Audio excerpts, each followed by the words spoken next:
So I'm getting laid off and trying to stave off being outrageously depressed about that. Second layoff in 5 years that I've been working. Uh, False pennyroyal, Hedeoma pelagoides. This is a awesome native, not a perennial, really, typically. It's annual. I don't even know if it's a perennial ever, and it doesn't matter. These are all ready. They might not look ready, they're still very green.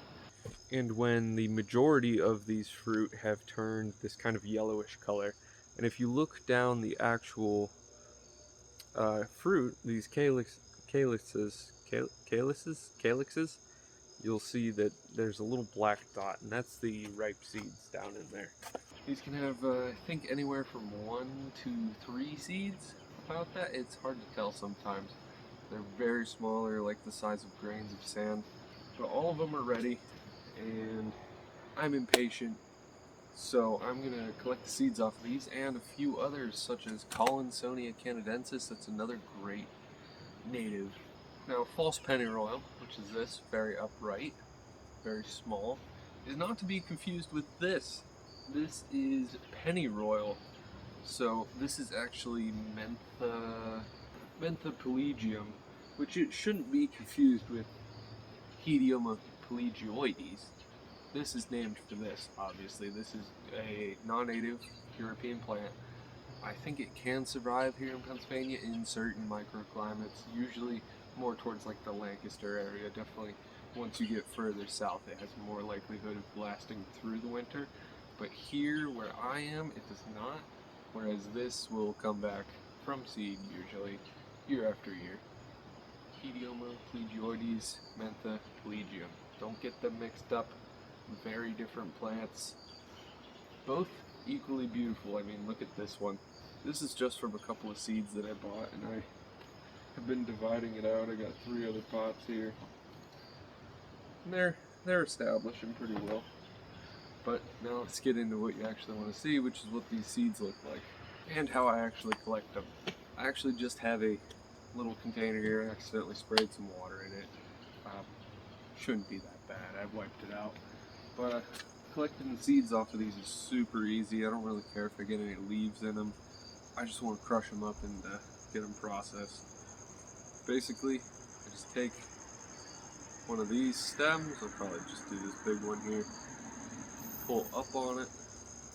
Put it over the container because I'm afraid I'm going to lose seeds. These are hard to get, and I just threw stuff everywhere. Now these actually do smell kind of skunky this year, and I'm not sure what that's about. I'm going to assume that's from perhaps water stress, maybe. I didn't fertilize these or nothing, so it's not that. So that's just one of those stripped, and then I'm going to crush these up so I can show you. Just tap the container so they all go into one corner. It's a circle.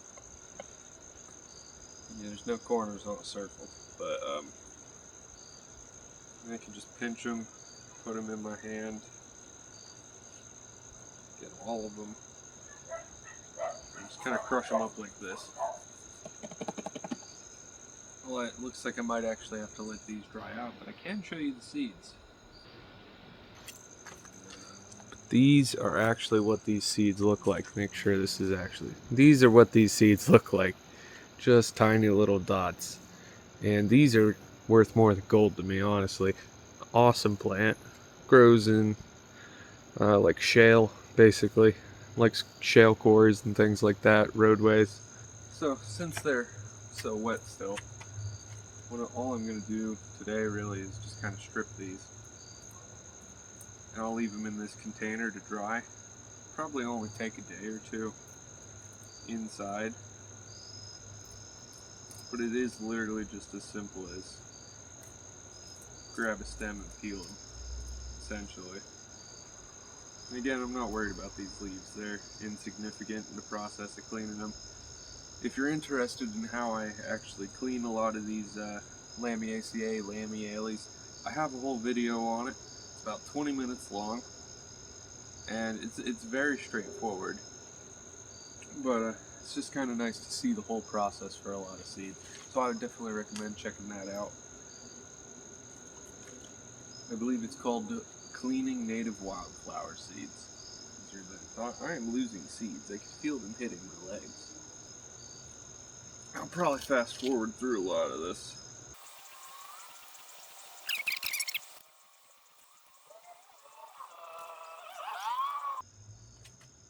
So that's what these look like now.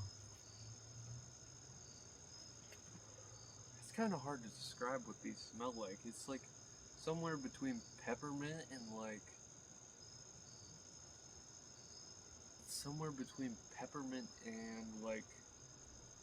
I don't even know how to describe it, like a nasal stick, which probably uses peppermint oil, but there's something else in there that I can't quite describe. Like savoriness to it. So that's what I got here. Out of this I'll probably get, I don't know, 800 to 1,000 seeds roundabout. Can really depend, but this is just an amazing plant, really. So I'm just gonna let these dry out inside. I got another container like this and some more seeds to collect, Collinsonia seeds, and those might be a little easier since they're bigger seeds. As for my actual Hedeoma containers, I usually tend to leave them out over the winter. Usually there's a bunch of seeds that end up falling in here anyway, and they'll regerminate and I can reuse these pots. Now Collinsonia, since this is my first year working with it, I haven't really figured out when these seeds are just ready to collect. It's not like the Hedeoma or a lot of the other ones where you start seeing the brown fruits and those seeds are ready, but a lot of the times the seeds up here are not ready yet. But I think I might have figured it out slightly. If there's still active flowers on the plant, that seems like the time when the seeds aren't going to be ready. Except for maybe on the bottom, and you're going to lose those. But you just can't harvest a lot of seeds when it's in flower, unless you're literally picking individual fruits, which that just doesn't work for me. So I have this pot, and I actually have this established plant back here that have ripe seeds that I'm pretty sure I can collect and actually get a decent amount of seeds off of them. So we're going to see if those seeds will actually ripen off of the plant, as well as collect a bunch of the ripe seeds. I'm going to use clippers to do this. And I'm noticing something kind of weird. It almost seems like a lot of these have these really big fruits and then these little tiny ones that don't necessarily seem to have a seed in them. But I never really noticed if these were bisexual flowers or bisexual plants. I'm forgetting the actual terms. But I'm not sure if they have male and female structures in the same flowers. So you can see these big mature fruits, but then you can see these little ones, and they're just kind of all over the place. And you can see those black dots in there. That's the seeds. I'm just going to take my container and do the same thing with these. Just kind of pull them all the fruit off. I can just throw this to the side. Tap them down in the bottom. Pinch a handful. Try and break them up. And this smells really good when you do this. Really citrusy, really lemony. I'm seeing some seeds falling, but these fruits really aren't breaking up enough for my liking. These are pretty substantial seeds. You see there's unripe ones and ripe ones, like perfect circles, or kind of ovals really. But I'm going to see if these will actually ripen off of the plant. I'm not sure that they will, but I'll see if I can get any more off of them. I'm just going to take a couple things of fruit off of the plant, then dry them inside and break them up further at some point once they're dry.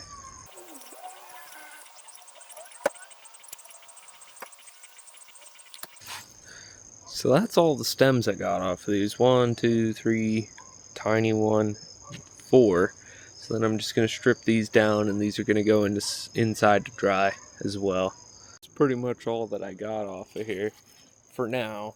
Like I said, it is very hard to get a good set of seeds on these because they drop off at random times, essentially. but it's gonna go inside to dry, and I'm very glad that I figured out how easily I can actually clone these, so I don't have to rely on seeds like this anymore. Which is another thing I'd like to mention. This plant is endangered in some states and rare, so it's a good one to plant if you're in one of those states, or even where you're in a state where it's vulnerable or you just don't see it a lot. Uh, it would be a good idea to plant it. It is pretty valuable as a beautiful flower that it is, and it's very valuable to things like bumblebees. I've seen a lot of bumblebees on it, and even some other types of pollinators such as flies even. But you know, they're all important. They're all good for the plants, and the plants are good for the bugs, and the bugs are good for the birds, and the birds are good for everything. Everything is good for everything in nature, unless it's out of control. So yeah, plant some Collinsonia canadensis. I'd like to thank you for watching. Like, subscribe if you made it this far into the video. Leave a comment. Tell me about any of your rare plants, or anything you found cool in the video, or anything you're seeing lately that you're just enjoying. I love to hear about it. I make sure I respond to all the comments. So uh, make sure you interact with the video. It really helps. I can do a lot more of this, and especially since I'm going to be laid off pretty soon, uh, I might end up having more time to do stuff depending on where I go, what I do, and it would be great to kind of do this as a little side thing or a full-time thing, and your interaction really helps with that. So thank you for watching.